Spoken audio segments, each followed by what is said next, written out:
Hola y bienvenidos a Revolucionarios del Comunismo. La espontaneidad de las masas y la conciencia de la socialdemocracia. C. El grupo de autoemancipación y Rabotche-Dielo. Hemos examinado con tanto detalle el editorial, poco conocido y casi olvidado hoy, del primer número de Rabotche-Dielo, porque expresó antes, y con mayor relieve que nadie, esa corriente general que saldría después a la superficie por innumerables arroyuelos. Vladimir Ivanshev tenía toda la razón cuando, al elogiar el primer número y en el editorial de Rabotche-Dielo, dijo que había sido escrito con fogosidad y vigor. Listok, Rabotnica, 9-10, 2.49. Toda persona de convicciones firmes y que cree decir algo nuevo escribe con vigor y de manera que pone de relieve sus puntos de vista.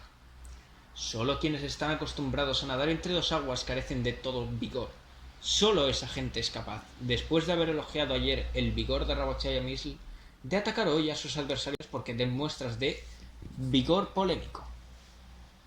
Sin detenernos en el suplemento especial de Rabotche-Dielo, distintos motivos nos obligarán más adelante a referirnos a esta obra, que expresa con la mayor coherencia las ideas de los economistas, comentaremos solo brevemente el llamamiento del Grupo de Autoemancipación de los Obreros, en marzo de 1899, reproducido en Nakanonie de Londres, número 7 del julio del mismo año. Los autores de este llamamiento dicen con toda razón que la Rusia obrera solo empieza a despertar, a mirar en torno suyo, y se aferra instintivamente a los medios de lucha que tiene a mano.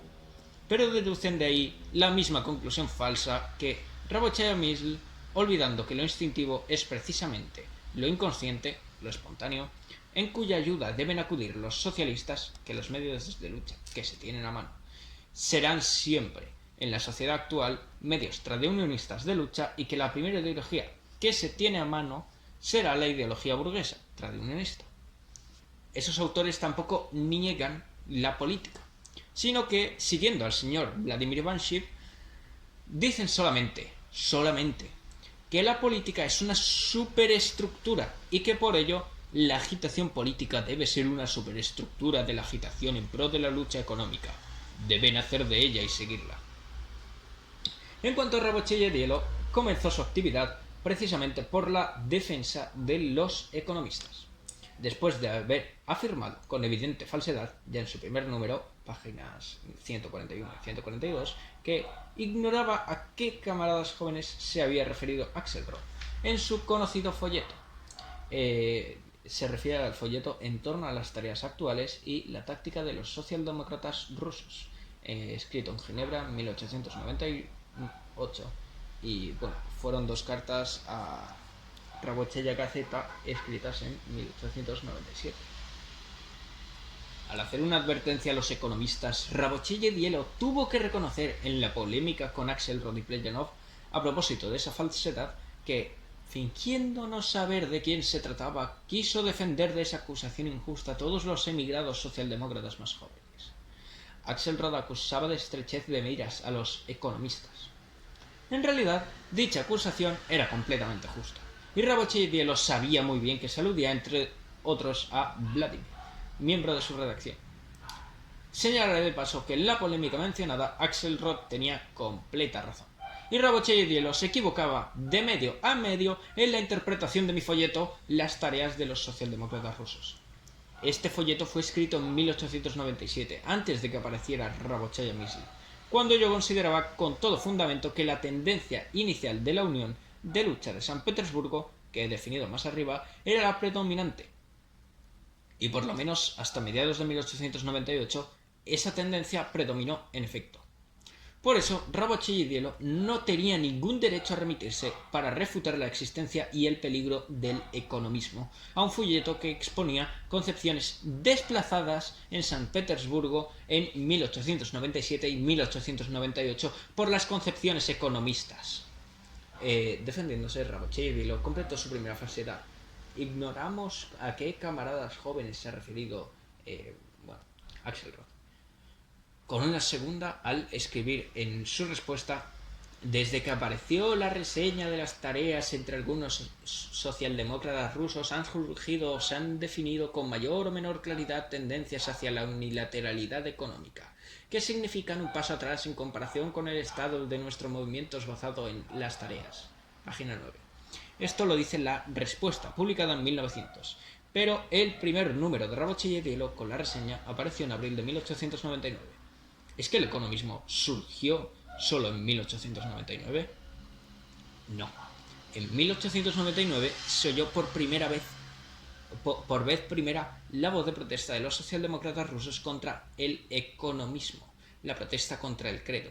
Pero el economismo surgió en 1897, como sabe muy bien Rabotchi y Dielo, pues Vladimir Ivanovich elogiaba a Rabotchi y a Mises ya en diciembre de 1898. Listok, Rabotnika, 9-10. Pero Rabotchi y Dielo no solo defendía a los economistas, sino que él mismo caía continuamente en sus equivocaciones principales.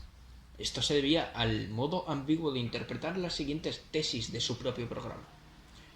El movimiento obrero de masas, la cursiva de Rabotchi y Dielo, surgido en los últimos años, es, a juicio nuestro, un fenómeno de la mayor importancia en la vida rusa, y está llamado principalmente a determinar las tareas y el carácter de la actividad literaria de la Unión.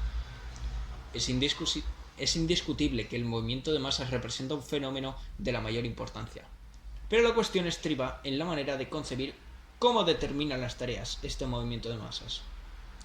Puede concebirse de dos maneras, o bien en el sentido del culto a la espontaneidad de ese movimiento, es decir, reduciendo el papel de la socialdemocracia al de simple servidor del movimiento obrero como tal. Así la conciben Rabotchi y Mises, el grupo de autoemancipación y los demás economistas, o bien en el sentido de que el movimiento de masas nos plantea nuevas tareas teóricas, políticas y orgánicas mucho más complejas que las tareas con que podíamos contentarnos antes de que apareciera el movimiento de masas.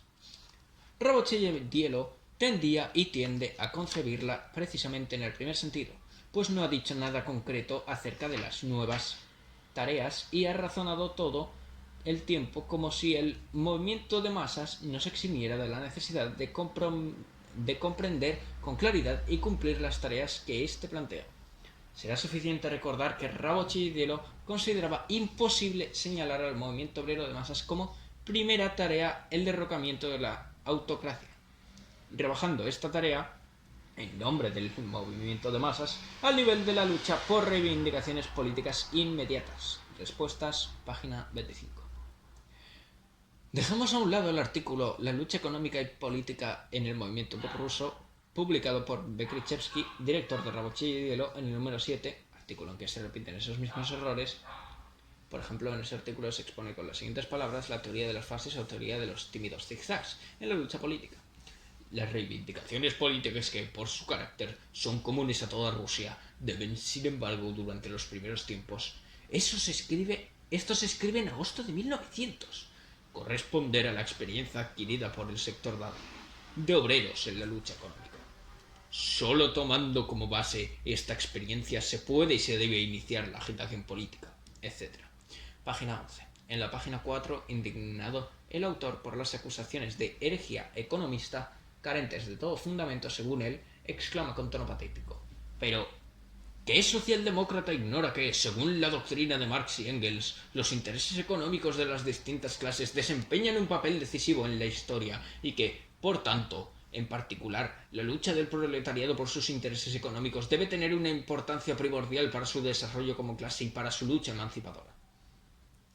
Ese, por tanto, está completamente fuera de lugar. Del hecho de que los intereses económicos desempeñen un papel decisivo, en modo alguno se deduce que la lucha económica, es decir, sindical, tenga una importancia primordial, pues los intereses más esenciales y decisivos de las clases pueden satisfacerse en general únicamente por medio de transformaciones políticas radicales. En particular, el interés económico fundamental del proletariado solo puede salir beneficiado por medio de una revolución política que sustituya la dictadura de la burguesía con la dictadura del proletariado. Bekrzyzewski repite el razonamiento de los Vladimir Ivanovich de la socialdemocracia rusa. La política sigue la economía, etc. Y de los bernsteinianos del alemán. Por ejemplo, Goldman alegaba precisamente los mismos argumentos para tratar de demostrar que los obreros, antes de pensar en una revolución política, deben adquirir una fuerza económica. Y pasemos directamente al número 10 de dicho periódico. Por supuesto, no nos detendremos a analizar objeciones aisladas de Bekrzyzewski y Martynov contra Zarya e Iskra. Lo único que nos interesa aquí es la posición de principios que ha adoptado Rabotchi-Edielo en su número 10. No nos detendremos, por ejemplo, a examinar el caso curioso de que Rabotchi-Edielo vea una contradicción flagrante entre las tesis. La socialdemocracia no se ata las manos, no circunscribe sus actividades a un plano o procedimiento cualesquiera de lucha política concebidos de antemano.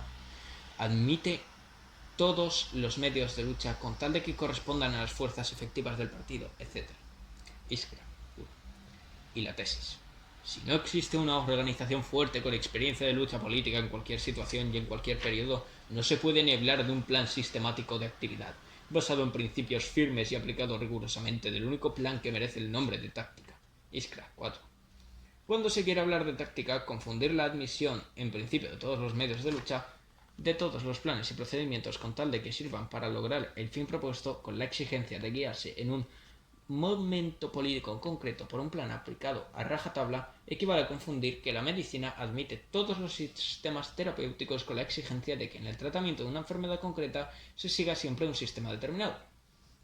Pero de lo que se trata, precisamente, es de que Rabotchi-Edielo, que padece de una enfermedad que hemos llamado culto a la espontaneidad, no quiere admitir ningún sistema terapéutico para curar esta enfermedad. Por eso ha hecho el notable descubrimiento de que la táctica plan está en contradicción con el espíritu fundamental del marxismo. 10.18 de que la táctica es un proceso de crecimiento de las tareas del partido, las cuales crecen junto con este. Página 11. Esta segunda máxima tiene todas las probabilidades de hacerse célebre, de convertirse en un monumento imperecedero a la tendencia de Rabotchi-Edielo. En la pregunta de ¿a dónde ir?, este órgano dirigente responde: el movimiento es un proceso de cambio de la distancia entre el punto de partida y el punto subsiguiente del movimiento. Esta incomparable profundidad de pensamiento no solo es curiosa, si solo fuera curiosa no valdría la pena detenerse especialmente en ella, sino que representa además el programa de toda una tendencia, a saber, el mismo programa que Rabotchi-Amish expuso en el suplemento especial suyo con las siguientes palabras: es deseable la lucha que es posible, y es posible la lucha que se sostiene en un momento dado. Esta es precisamente la tendencia del oportunismo ilimitado, que se adapta en forma pasiva a la espontaneidad. La táctica plan está en contradicción con el espíritu fundamental del marxismo. Eso es una calumnia contra el marxismo. Eso equivale a convertirlo en la caricatura que nos oponían los populistas en su guerra contra nosotros. Eso es precisamente aminorar la iniciativa y la energía de los militantes conscientes, mientras que el marxismo, por el contrario, da un impulso gigantesco a la iniciativa y a la energía de los socialdemócratas, abriendo ante ellos las perspectivas más vastas, poniendo a su disposición, si podemos expresarnos así, las fuerzas poderosas de los millones y millones que constituyen la clase obrera, la cual se alza a la lucha espontáneamente. Toda la historia de la socialdemocracia internacional abunda en planes propuestos ora por uno, ora por otro líder político, que demuestran la perspicacia y la justedad de las concepciones que uno tiene de la política y la organización, o revelan la miopía y los errores políticos de otro. Cuando Alemania dio uno de los mayores virajes históricos, la formación del imperio, la apertura del Reichstag, la concesión del sufragio universal, Liebknecht tenía un plan sobre la política y la acción en general de la socialdemocracia, y Schweitzer tenía otro. Cuando sobre los socialistas alemanes cayó la ley de excepción, Most y Hasselmann, dispuestos a exhortar pura y simplemente a la violencia y al terrorismo, tenían un plan. Hochberg, Schramm y, en parte, Bernstein tenían otro plan, y empezaron a predicar a los socialdemócratas que, con su insensata brusquedad y su revolucionarismo, habían provocado esa ley y debían ganarse el perdón con una conducta ejemplar. Tenían un tercer plan quienes prepararon y llevaron a la práctica la publicación de un órgano de prensa clandestino. Se alude al periódico Der Sozialdemokrat, el socialdemócrata, órgano central del Partido Socialdemócrata de Alemania durante el periodo de vigencia de la ley de excepción contra los socialistas. Al mirar al pasado, muchos años después de terminar la lucha por la elección del camino y de haber pronunciado la historia su veredicto sobre el acierto del camino elegido, no es difícil, claro está, revelar la profundidad de pensamiento proclamando la máxima de que las tareas del partido crecen con este. Pero limitarse en un momento de confusión, ein Jahr der Verwirrung, un año de confusión, así ha titulado Mering el apartado de su Historia de la socialdemocracia alemana, en que describe los titubeos y la indecisión que manifestaron los socialistas en un principio al elegir la táctica plan que correspondía a las nuevas condiciones. Cuando los críticos y los economistas rusos hacen descender a la socialdemocracia al nivel del tradicionalismo y los terroristas propugnan con empeño la adopción de una táctica plan que repite los viejos errores, semejante profundidad de pensamiento significa extenderse a sí mismo a un certificado de pobreza. Es decir, en un momento en que muchos socialdemócratas rusos padecen precisamente de falta de iniciativa y energía, de falta de amplitud en la propaganda, agitación y organización políticas, de falta de planes para organizar a mayor escala la labor revolucionaria, decir en un momento así que la táctica plan está en contradicción con el espíritu fundamental del marxismo no solo significa envilecer el marxismo en el sentido teórico, sino en la práctica tirar del partido hacia atrás. El socialdemócrata revolucionario nos selecciona más adelante Rabotchi y Deleuze. Se plantea la única tarea de acelerar con su labor consciente el desarrollo objetivo y no suprimirlo o sustituirlo con planes subjetivos. Iskra sabe todo esto en teoría, pero la magna importancia que el marxismo atribuye justamente a la labor revolucionaria consciente la lleva en la práctica, debido a su concepción doctrinaria de la táctica, a aminorar la importancia del elemento objetivo o espontáneo del desarrollo. Página 18. Otra vez, la mayor confusión teórica digna del señor Vladimir Banshee y cofradía. Pero desearíamos preguntar a nuestro filósofo en qué puede manifestarse la aminoración del desarrollo objetivo por parte de un autor de planes subjetivos. Evidentemente, en perder de vista que este desarrollo objetivo crea, afianza, hunde o debilita a estas o las otras clases, sectores y grupos, a tales o cuales naciones, grupos de naciones, etc., condicionando así una u otra agrupación política internacional de fuerzas, una u otra posición de los partidos revolucionarios, etc. Pero el pecado de tal autor no consistirá entonces en aminorar el elemento espontáneo, sino en aminorar, por el contrario, el elemento consciente, pues le faltará conciencia para comprender con acierto el desarrollo objetivo. Por eso, el mero hecho de hablar de apreciación de la importancia relativa de lo espontáneo y lo consciente revela una falta absoluta de conciencia. Si ciertos elementos espontáneos del desarrollo son accesibles en general a la conciencia humana, su apreciación errónea equivaldrá a aminorar el elemento consciente. Y si son inaccesibles a la conciencia, no los conocemos ni podemos hablar de ellos. ¿De qué habla, pues, Bekrychevsky? Se considera erróneos los planes subjetivos de Iskra y él los declara erróneos. Debería probar qué hechos objetivos no son tenidos en cuenta en esos planes y acusar a Iskra, por ello, de falta de conciencia, de minoración del elemento consciente, usando su lenguaje. Pero si, descontento con los planes subjetivos, no tiene más argumento que el de invocar la aminoración del elemento espontáneo, lo único que demuestra es que, Primero, en teoría, comprende el marxismo de los Kareyev y a los Mijailovsky suficientemente ridiculizados por Beltov. George Plejanov publicó con el seudónimo de N. Belton su conocida obra acerca del desarrollo de la concepción monista de la historia, editada en San Petersburgo en 1895. Y segundo, en la práctica, se da por absolutamente satisfecho con los elementos espontáneos del desarrollo que arrastraron a nuestros marxistas legales al bernsteinianismo y a nuestros socialdemócratas al economismo. Muestra gran indignación con quienes han decidido apartar contra viento y marea a la socialdemocracia rusa del camino del desarrollo espontáneo. Y más adelante siguen ya cosas divertidísimas. De la misma manera que los hombres, pese a todos los éxitos de las ciencias naturales, seguirán multiplicándose por el método antediluviano, el nacimiento de un nuevo régimen, pese a todos los éxitos de las ciencias sociales y el aumento del número de luchadores conscientes, seguirá siendo asimismo principalmente resultado de explosiones espontáneas. Página 19.